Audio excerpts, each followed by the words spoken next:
Hey everyone, today I'm going to talk about this bar. Now, the first thing we have to talk about with this bar is the name. So, see this little dot above the A? This is a Swedish word, and that's called a ring, and that changes the way this word is pronounced. Now, regular speaking English, I would pronounce this Åkessons. You would be wrong. That little ring above the A makes it an oo sound, so it's Åkessons. And that's as close as I'm going to get, because as you know, I'm horrible at pronouncing foreign words. So Åkessons, we're going to do Åkessons chocolate. This is a 100% bar that we're going to talk about today. But this business has a fascinating history, so I want to tell you a little bit about that first. So, the person who runs the company now is Bertil Akesson. He is the son of a French mother and a Swedish father who was a diplomat, who first was posted in Paris, which is a very nice diplomatic posting. Anybody in foreign service will know that. And he then was later posted in Cameroon, and in Cameroon he ran a trading company for a while, and then in the 1970s their family settled in Madagascar. In Madagascar they ran plantations. They had several companies. They ran plantations. They had some mineral companies, but the plantations were the core of their business, and what they had was something called sisal. I think I'm pronouncing that correctly. It is a type of agave that's used for matting and ropes. And these plantations were in southern Madagascar, the island off of the east coast of Africa. And this is where Bertil Akesson grew up. And so in 1979, the Madagascar government said to them that if they wanted to have plantations in the south, they had to have plantations in the north. So basically we're blackmailing you to buy land in the north. So they bought some land in the north, and the land that they bought already had cacao trees on it. They were established. Some of them were not very well taken care of. There was also some other spices growing on the plantations like pepper. But at this point in time, 1979-ish, early 80s, no one was interested in buying cacao beans from Madagascar. Valrhona was sniffing around a little bit, but there was no larger market for the beans. So as Bertil's father got older and he was in a wheelchair, he couldn't run his businesses like he used to, and so Bertil started helping his dad run the businesses, and he did that for 7 years. And then he got interested in the cacao beans and decided to focus on the cacao beans. And when he did that, he went off and he visited the best makers at the time. He visited Valrhona, he visited Domore, he visited Guttard and Scharfenberger to learn about their techniques, to learn what they did with the beans, what was important to them. And so they developed their techniques and their process of working with the beans on the plantations based on the feedback from these large and fine flavor cacao users. In 2005, they started exporting their cacao beans, and they did this to some makers that you've probably heard of, like Amano and Patrick. But he was always intrigued by the flavors that these makers were bringing out of the beans. And so in 2008, he launched his own branded chocolate, which is Åkesson's chocolate, made with his own beans. So that was the Madagascar estates, but he also now has estates in Brazil and Indonesia and I believe Gabon. So he was kind of the pioneer of direct trade with single origin estate beans. So many of the craft bars that you eat now and then their Madagascar beans are coming from Åkesson's plantations. Many of the brand names that you know come from those plantations. Lots of famous brand names, like, let me look at my list. Ashkenazi, Bona, Chapon, Marcoloni, Pump Street, Pralus, so many of them come from these plantations. So if you're having a Madagascar chocolate, chances are it's coming from Åkesson's plantations. I have to say it right. Okay, so let's take a look at this bar. Open it up. This is a 100% Criollo bar, so it's gonna be a strong one, but we'll see what it tastes like when we open it up.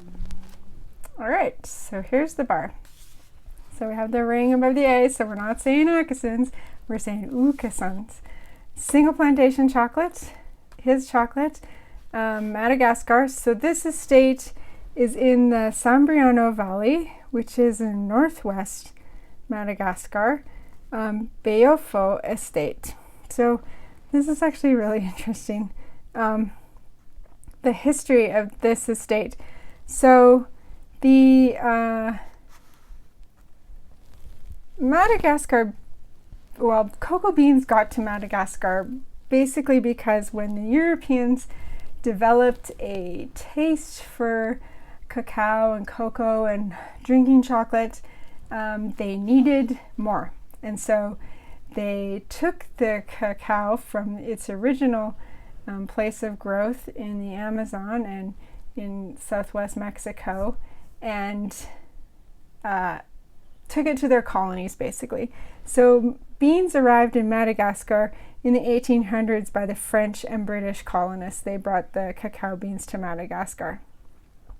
So this Bejofo Estate, and I don't know, maybe I'll show you a breakdown of the estates at the end, and I'm never sure which language these are in, so I don't know how to pronounce it exactly. This one produces 300 tons of Trinitario beans a year, but only about 2 or so tons of Criollo, which is considered the finest of the fine flavor beans. So they're producing much less of these beans every year and keeping them out.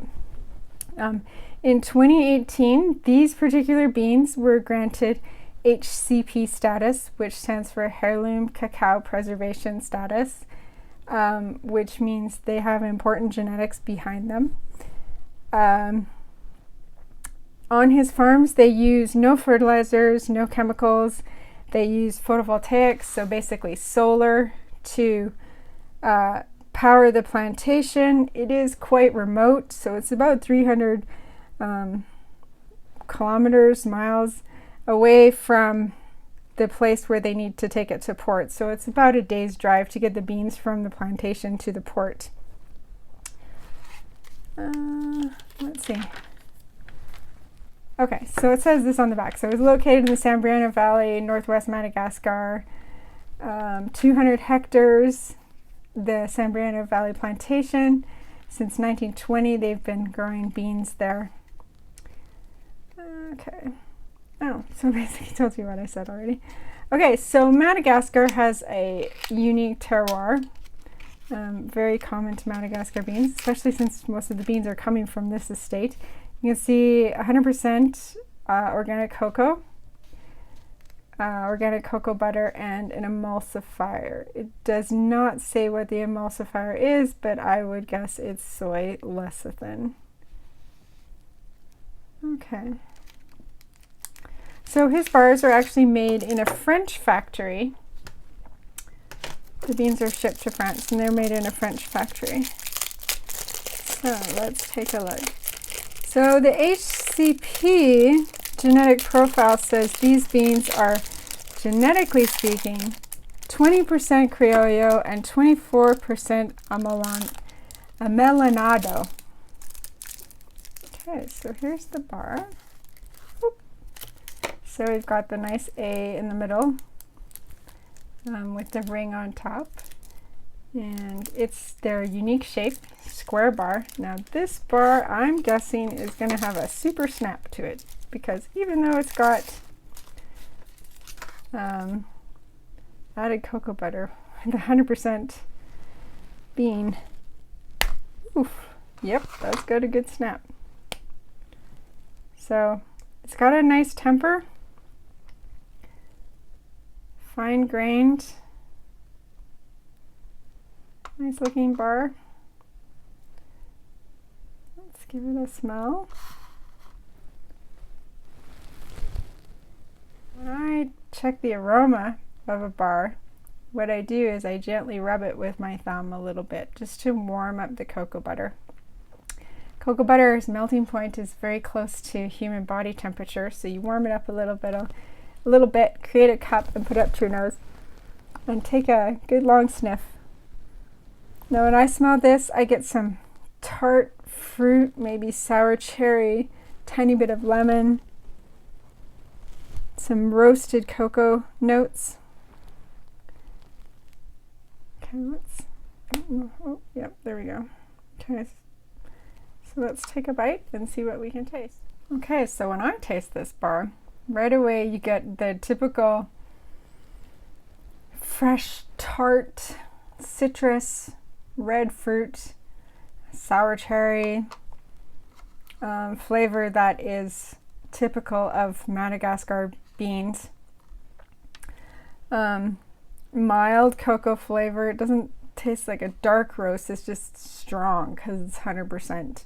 So a mild, not heavy roast, but still very prominent flavor of cocoa. The ever so slightly astringent at the end, and maybe a tiny bit of spice in the aftertaste, which is interesting because Åkesson also grows peppercorns on their plantations as well. So that is a very, very strong. So if you're not used to 100% bars, this is going to be a little bit of a shock to a system. But as far as 100% bars go, this is one of the better ones that I've had. Very strong, leaves a long, long aftertaste, and very typical of the Madagascar bean flavor profile.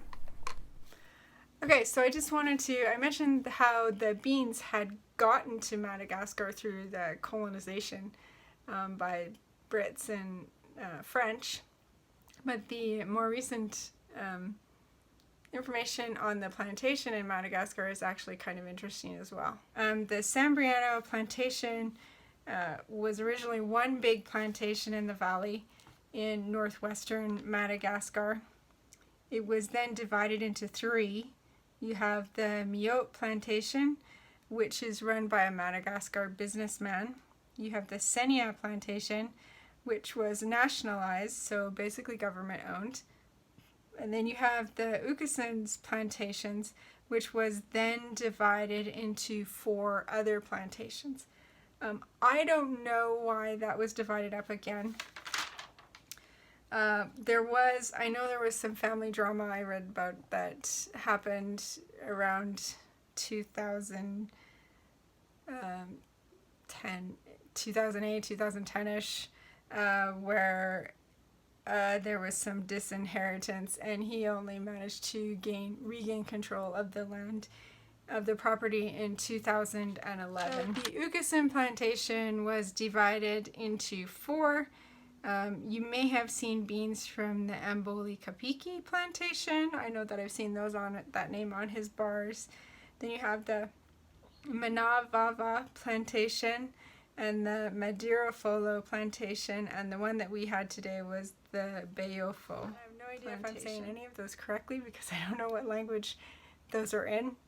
Obviously not exactly French, not exactly Swedish, could be some other language. So I hope I'm saying them close. Alright, so that's the Åkesson's 100% Criollo bar.